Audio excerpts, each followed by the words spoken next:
Assalamualaikum warahmatullahi wabarakatuh. Halo teman-teman, perkenalkan nama saya Nabila Marsyanda dengan NIM 858966601. Pada kesempatan kali ini saya akan melakukan praktikum ilmu pengetahuan alam yang berfokus pada pertumbuhan, perkembangan, serta perkembangbiakan makhluk hidup.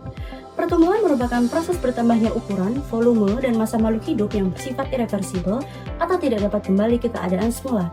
Proses ini bersifat kuantitatif dan dapat diukur misalnya melalui pertambahan tinggi atau panjang suatu organisme. Sementara itu, perkembangan merupakan proses perubahan menuju kedewasaan yang ditandai dengan diferensiasi struktur dan fungsi organ. Proses ini bersifat kualitatif dan tidak dapat diukur secara pasti dengan angka. Selain itu, makhluk hidup juga memiliki kemampuan untuk berkembang biak baik secara generatif maupun vegetatif sebagai upaya mempertahankan kelangsungan hidup spesiesnya. Melalui serangkaian praktikum ini, kita akan mengamati secara langsung berbagai proses tersebut sehingga pemahaman yang diperoleh tidak hanya bersifat teoritis, tetapi juga berdasarkan pengalaman nyata. Mari kita lanjutkan ke sesi praktikumnya. Sebelum kita mulai praktikum, mari kita siapkan alat dan bahan yang kita gunakan terlebih dahulu. Yang pertama ada biji kacang hijau dan biji kacang putih.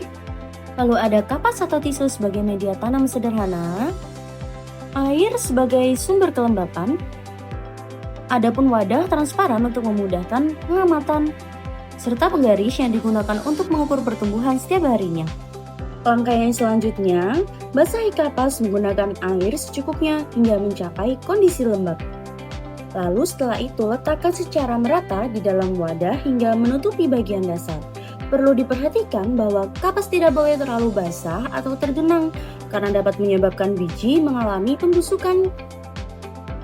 Setelah media siap, biji kacang hijau diletakkan di atas kapas dengan jarak yang cukup antar biji agar setiap biji memiliki ruang untuk tumbuh tanpa saling menghambat. Kemudian, wadah disimpan di tempat yang mendapatkan cahaya yang cukup, namun tidak terkena sinar matahari langsung secara berlebihan. Pada 24 jam pertama, biji kacang hijau yang saya tanam sudah mulai menunjukkan tanda pertumbuhan dengan munculnya akar kecil atau radikula sebagai hasil dari proses imbibisi. Pada hari kedua, akar semakin memanjang dan mulai menembus media kapas. Dan pada hari ketiga, terlihat batang kecil mulai tumbuh ke arah atas sebagai respon terhadap cahaya. Lalu pada hari keempat, daun pertama mulai muncul sebagai tanda perkembangan organ.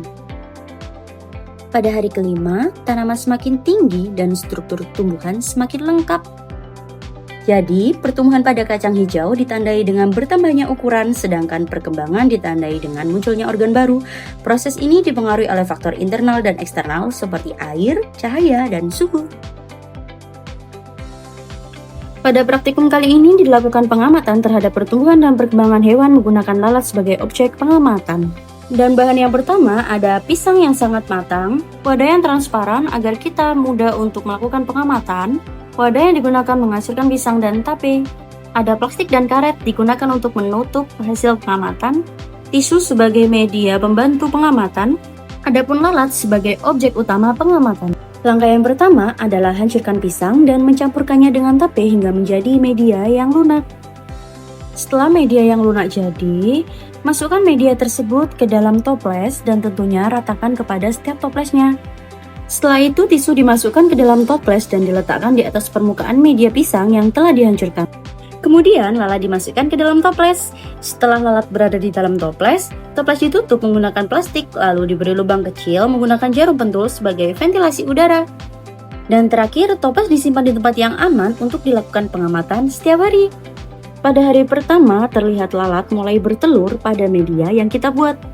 Masih di hari yang sama, hanya berbeda jam, terlihat lalat bertelur semakin banyak di area tempat yang berbeda-beda. Dan akhirnya, telur lalat menetas menjadi larva atau belatung yang aktif bergerak dan mulai memakan media di sekitarnya sebagai sumber makanan.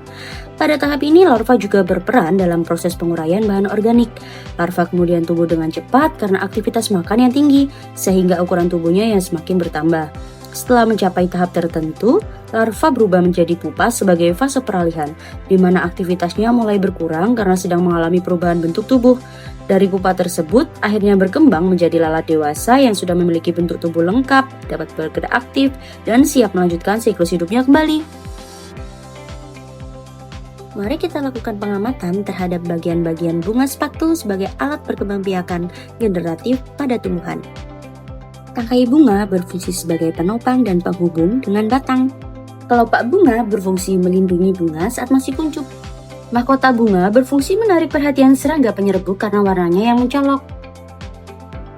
Benang sari merupakan alat kelamin jantan yang menghasilkan serbuk sari. Serbuk sari mengandung sel kelamin jantan. Kepala putik merupakan alat kelamin betina. Kepala putik berfungsi sebagai tempat menempelnya serbuk sari. Jadi, perkembangbiakan generatif terjadi melalui proses penyerbukan dan pembuahan yang menghasilkan biji sebagai individu baru. Berikut adalah contoh perkembangbiakan vegetatif alami pada pohon stroberi.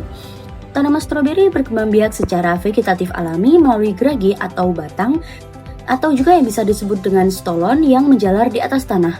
Dari batang tersebut tumbuh akar dan tunas baru yang kemudian berkembang menjadi tanaman baru. Tunas ini awalnya masih terhubung dengan induknya, lalu lama-kelamaan dapat tumbuh mandiri. Akar yang terbentuk berfungsi menyerap air dan nutrisi untuk mendukung pertumbuhan tanaman. Hal ini menunjukkan bahwa stroberi dapat berkembang biak tanpa melalui biji, melainkan melalui bagian tubuhnya sendiri, yaitu geragi atau stolon. Contoh vegetatif buatan yaitu cangkok atau stik. Cangkok merupakan salah satu cara perkembangbiakan vegetatif buatan yang dilakukan dengan bantuan manusia. Metode ini biasanya dilakukan pada tanaman berkayu seperti mangga atau jambu. Proses cangkok dilakukan dengan mengupas kulit batang, lalu bagian tersebut dibungkus dengan tanah dan dijaga kelembapannya. Setelah beberapa waktu akan tumbuh akar pada bagian yang dicangkok. Jika akar sudah cukup kuat, batang bisa dipotong dan ditanam sebagai tanaman baru. Tanaman hasil cangkok memiliki sifat yang sama seperti induknya dan biasanya lebih cepat berbuah. Berdasarkan seluruh praktikum yang telah dilakukan, dapat disimpulkan bahwa makhluk hidup mengalami pertumbuhan, perkembangan, serta mengalami berbagai cara dalam berkembang biak. Melalui pengamatan langsung, proses tersebut dapat dipahami secara lebih jelas dan nyata, sehingga meningkatkan pemahaman konsep serta keterampilan observasi. Demikian yang dapat saya sampaikan, sampai bertemu di praktikum selanjutnya. Terima kasih atas perhatiannya dan sampai jumpa, bye!